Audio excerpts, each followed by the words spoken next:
Turn on the extruder by pressing the power button. Remove the lid.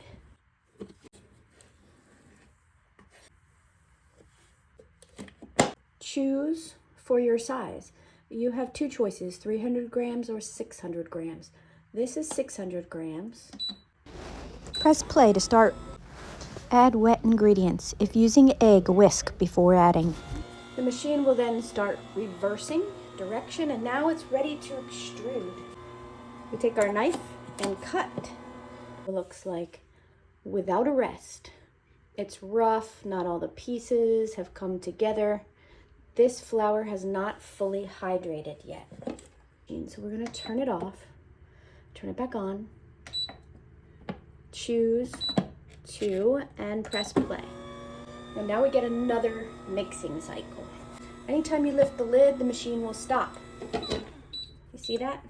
Anytime you return the lid, it will start again. Pause or play the machine, also with this button here. Now our dough is looking much better hydrated.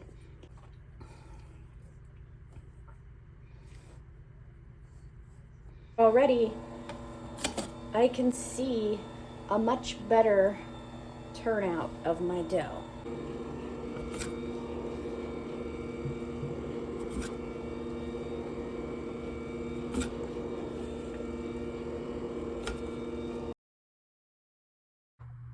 If you have pasta remaining in your chamber when the cycle has finished, you can press this button and it will choose extrude only and then press play. You can continue to do this cycle until you have finished using all the dough, or if you are tired of that, you don't want to use all the remnants of the dough, you can just take it out and cut it into little gnocchis.